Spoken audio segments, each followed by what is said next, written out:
Hi guys, and welcome back to my channel. And if you're new here, hi, my name is Ella, and today I'm going to be talking to you guys just about a life update with college and just everything that's been going on in my life recently that I feel like I haven't really touched on in vlogs and things like that. So I figured I would just jump on here and talk to you guys and kind of just give you a more chill, more personable setting with me, more intimate, just in front of my bed with Miss Wiggles.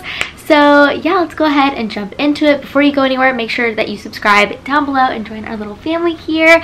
So yeah, and if you guys have any more questions for me, make sure and leave them down below. I would love to answer them, and I love talking to y'all.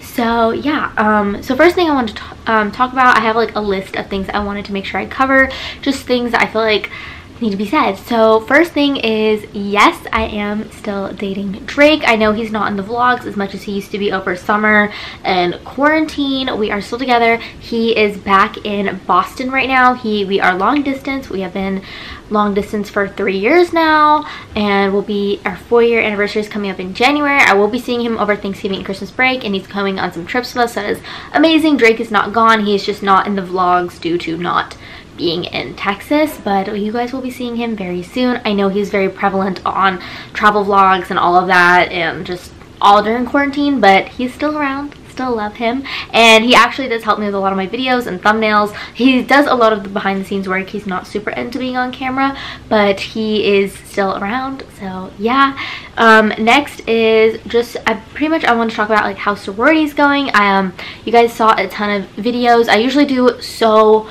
much sorority content, but with things being online, that has definitely slowed my roll a bit. But I do have all of my recruitment videos and some formal videos, and I'll link them up in the cards if you're interested in seeing those. And I have a ton of like Q&As and stuff about being in a sorority, but I love it. This is my new Alpha Game sweatshirt I literally got today. I'm obsessed with it, and I haven't taken it off since I got a notification from my apartment that I had packaged. So I've been wearing this all day. I love it, and I'm still 100% like in love with my sorority. I'm an Alpha Gamma Delta. I love it. I'm so happy. I'm on the exec board.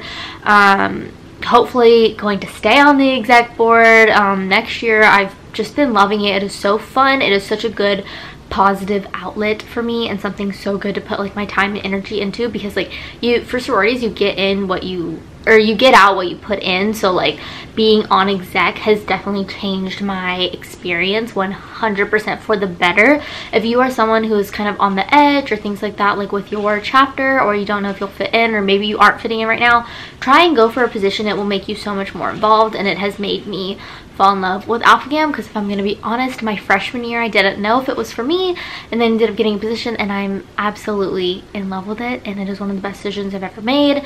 A lot of people have been asking, just like in my personal life, about like events and things like that. If you guys know, I am the event planner. We have canceled all of our in-person events, like formals and things like that, just due to COVID. I do not think it is safe to do events right now. I'm working on setting up some social distance mixers and date parties, but until those can be foolproof of being social distanced and not risking putting anyone's health at risk, nothing will be done right now. I do not think it is worth it. I do not think people having formals and stuff is a great idea right now. No shade or no tea to like any chapters who are, like, I understand like you pay deposits and things like that, and I was really lucky I was able to move everything and not get charged. But I know some sororities and fraternities were not in that situation with renting out venues, so I totally understand in that case. Like, you've paid thousands and thousands of dollars for these venues. I totally get it, but it just kind of sucks, because I know a lot of people are seniors right now. I'm only a junior. Hi, Wiggles. But I know it sucks for seniors and stuff if they don't get their last formal, or if they get one and they have to wear a mask, and it's definitely not the whole vibe that everyone wants. But yeah, that's pretty much all I have to say on that. It's just complicated at the most. Complicated. Everyone's adjusting, realizing that this could be our reality for the next couple years with masks and things like that, until there is a vaccine, or until there's more accessible testing for everyone. I'm lucky as a college student, it is free for us, but it's not free for everyone and things like that. So yeah, it's just complicated. It's just a complete shit show, if I'm gonna be honest, but it definitely is getting better, and I love the way that my chapter and a lot of other chapters at Texas State are handling things. They're handling things way better than I ever thought could happen, so that's amazing. Next thing I really wanted to talk about was school. I feel like I've been doing a ton of college vlogs recently, but not just giving you guys a total update on how I really feel about school. So I'm currently taking 15 hours. Next semester I've signed up to take 16 hours. So I usually take 15 or 16 every semester. I pretty much just alternate depending on like what classes I can get into and what are full.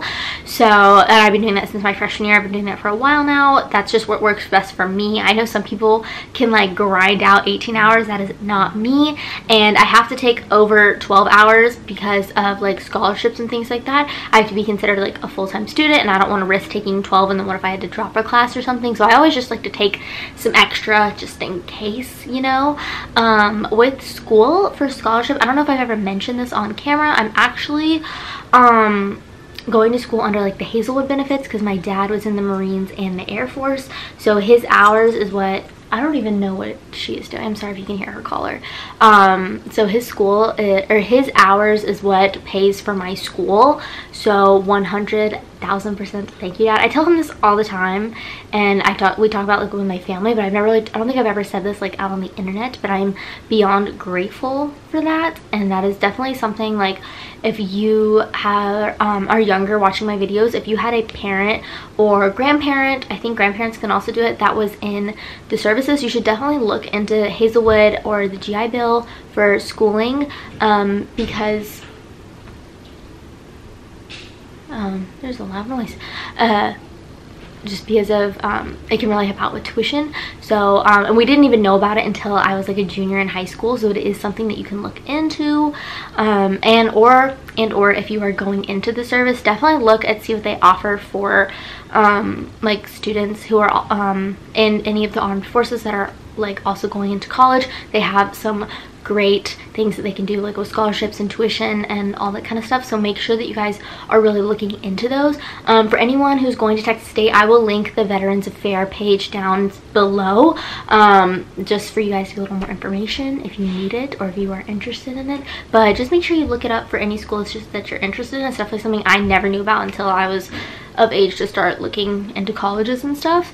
I am a public relations major, political science minor, loving it. Definitely contemplating what I'm going to do life after college is something I definitely wanted to bring up, because at first, if you guys know, like if you guys watched me over the summer, I was doing a event planning internship, which I loved, and I loved event planning, but I don't know if that is what I'm called to do for the rest of my life.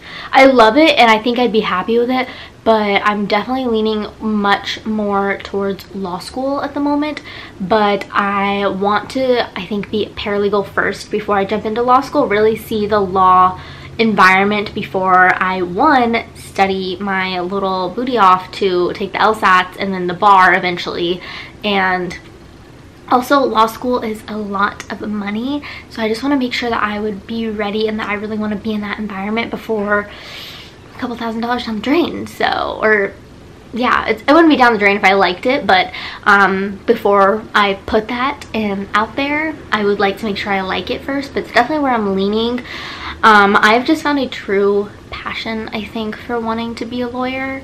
I want to help people. I want to, I don't know, I just like want to change a lot of things. Like I'm in, like, since I'm a political science minor, I'm in a ton of like political classes that are geared towards law, like all pre-law and things like that. Like a lot of it is like American constitutionalism, where we go over the Constitution and things like that. And just there's certain things that really bother me, how like women, the word women's like never mentioned and things like that, or how they treat minorities, and being a woman and a minority, I was like, we need to change. We need some change, and I'm ready to be that change. I want, like, I don't know, and also the legal field, I feel like there's a lot of men, and I would love to see more women in it. If you guys follow, I would highly recommend her. Her name's Avery Bishop. I'll link her TikTok down below. She's in law school at SMU, and I love her. I'm obsessed with her, and she just talks a lot about like being a woman of color in law school, and that whole perspective is just very interesting to me. And just how the law like it's very interesting. Like the medical field makes fun of stuff from the 90s, but the law field literally takes things into account from hundreds of years ago. So that's just very interesting to me, and I just want more women in that field. And I think also part of it is I am such a die-hard Legally Blonde fan. Like I love pink, I have a cute little chihuahua, I'm in a sorority, like it's very me. But I think that's just kind of like a sidebar, but I love it. So it's kind of where I'm at with like post-grad life. Also with law school, like it's one of those things where it's like maybe I could paralegal through it, because like I obviously need a job, because like my parents are like, we can help you out throughout law school, but like rent and all of that is very expensive. And like I also eventually want to get married, and I would love to be engaged like by like at least like within a year of being out of college, like because I want, like my mom adopted me at I think 25. I think we're 25 years apart, and I really like our age gap, and I would love to be able to have kids between 25 and 30. And I want like a blended family. I want to adopt, I want to have like I don't know, I just want it all. Like I want a man's, I want a kid, I want a great job, I want to wear designer, I want to rescue mean little chihuahuas like Miss Wiggles. Like I just want it all. So big things to do. Dream job, I think besides being a lawyer, would be a judge, like Supreme Court level. That would be so dope. But I mean, I definitely think like I don't know, am I considered Gen Z if I was born in 99? I don't know, like if I'm Lola or Gen Z, I don't know, but I would love to consider myself Gen Z, because like Gen Z is like mad powerful. They're like cuckoo for Cocoa Puffs, and I'm here for it.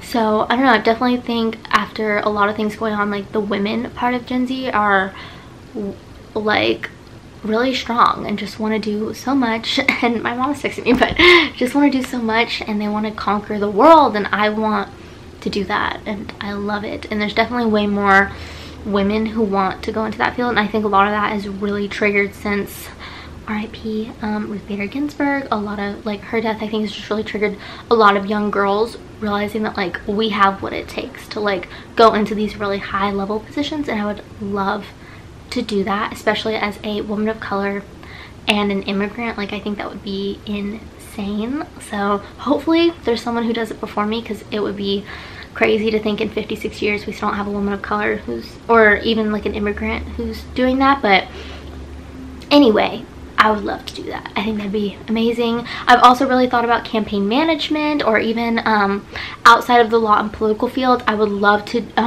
be a publicist or do social media for either like a makeup brand or even like a celebrity. Like I think it'd be so cool to be like a publicist or a manager for other YouTubers. That's the business side of YouTube is so interesting to me. I love watching videos about that. Like it is so cool. And that's also one of the things I think I could do as being a lawyer. I would love to be a lawyer for influencers. Like I love going over contracts and all that kind of stuff. But yeah, that's pretty much like what's just been going on with me.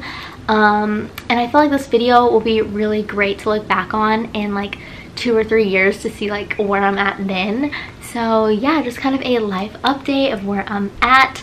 I hope you guys are having a great afternoon, morning, or night. And if you liked this video and liked seeing more of me, make sure and subscribe down below. So yeah, bye everyone.